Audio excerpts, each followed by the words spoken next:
Well, good morning. How are you all today? Welcome to Integrative Preparedness. Oh my gosh, are you okay? I just knocked you. Okay. Uh, hey, are you staying prepared? I've kind of been taken to task some of these doom and gloomers lately that that are always preaching the end is nigh, and everything's bad. You need to be worried about everything in the world, and that's true. I mean, that is destructive. It is emotionally and mentally and spiritually destructive. But there's something on the other end of that spectrum as well, and that is people who have a tendency to become complacent when they think that things are going well, and that's just as dangerous, probably more physically dangerous than the other. Um, are you familiar? And so I'm gonna read you something here that addresses that. And of course, it's from the greatest preparedness book ever put together. Are you familiar with uh, the story of the ten bridesmaids? Okay. Well, we find it in Matthew. I'm going to read that. It's very short.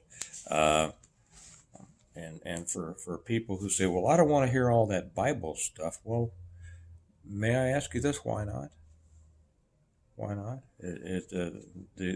Probably, if that's the case, you don't know how much good stuff is in here and how much it could help. So let me read this to you, and and you'll see the lesson, but I'll talk just for a moment about the lesson afterwards. And it is Jesus speaking, and he says, "The kingdom of heaven." He's explaining the kingdom of heaven. Um, can be illustrated by the story of 10 bridesmaids who took their lamps and went to meet the bridegroom. 5 of them were foolish and 5 were wise. Okay, now we're getting into something here about wisdom, right? There are wise, preparedness minded people, and there are foolish preppers. The 5 who were foolish took no oil for their lamps, but the other 5 were wise enough to take along extra oil.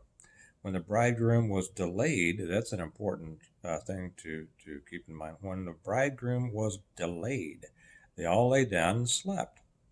At midnight they were roused by the shout, "Look, the bridegroom is coming. Come out and welcome him." All the bridesmaids got up and prepared their lamps. Then the 5 foolish ones asked the others, "Please give us some of your oil, because our lamps are going out." But the others replied, now did the others say, "Okay, here, have some of ours"? No, they said, "We don't have enough for all of us. Go to a shop and buy some for yourselves." How about that? Be responsible for yourself. You didn't bring enough oil. These are the preppers who become complacent when things start to look good, right? But while they were gone, these are the foolish bridesmaids who had run out of oil. While they were gone to buy oil, the bridegroom came, and those who were ready went in with him to the marriage feast, and the door was locked. Later, when the other 5 bridesmaids returned, they stood outside calling, "Sir, open the door for us." But he called back, "I don't know you. So stay awake and be prepared, because you do not know the day or the hour of my return." Of course, oh, I hit you again. Of course, now Jesus is speaking here spiritually, and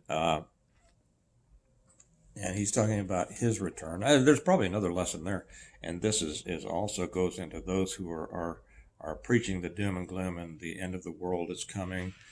Jesus is coming. Well, I don't diminish that, and I certainly don't disparage that. It would be a great day. Those of us who are believers look forward to that time, but chances are it's not going to happen in our lifetime. I don't know. You don't know. But every generation has kind of felt, there have been those, I should say, in every generation since the apostles themselves who were sure that the return of Jesus was going to happen in their lifetimes.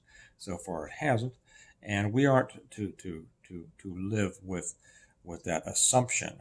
Okay, uh, but even though Jesus is speaking spiritually here, it's a great illustration of what happens with a lot of people.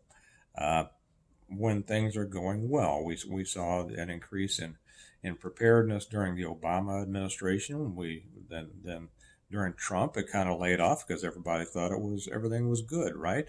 Okay, we don't have to anymore. And then what happened? All of a sudden, we get Biden, right? And the economy starts tanking, and all sorts of things. and those who slacked off during that time now were finding that, and they started eating through their preps, their not their long-term storage like, Patriot Supply, but, their canned goods and everything like that. And they had this idea that, okay, everything's going to be fine. And then, of course, uh, they got Biden, and now to replenish their stocks, they were having to pay exorbitant prices, right? And now we have Trump coming back in, and I think a lot of people are falling off of that feeling of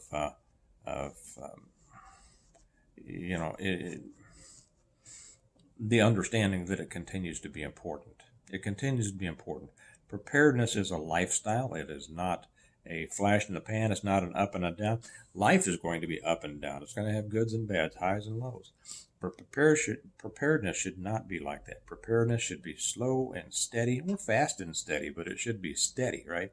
Continuing to prepare for the day when you need it. So don't think that just because Trump is coming in that you need to relax on your preparations. You don't. It's going to make your preparations easier. Probably we're going to have a certain amount of time, whether it's a couple of years or 4 years or 8 years beyond that. Depends on what happens with the next election cycle. We're going to have a time where things are better, which means that it's easier time to more fully develop our preps, increase our preps, and kind of implement those plans that hopefully you have for long-term self-sustainability. So don't be like the 5 foolish bridesmaids who didn't take enough. Well, who didn't think that they had to prepare. See, they were just thinking, okay, we're going to the feast, and everything's going to be cool. I'm taking enough oil for the feast. But then the bridegroom was delayed, and they were out of luck. Okay? All right. Hey, you all have a good day. I'll talk to you later. Remember that we prepare well today in order to live well tomorrow. Don't slack off on your preparing. It should be a better time to do it, but the need to develop long-term, sustained self-reliance never goes away. Talk to you later. Bye-bye.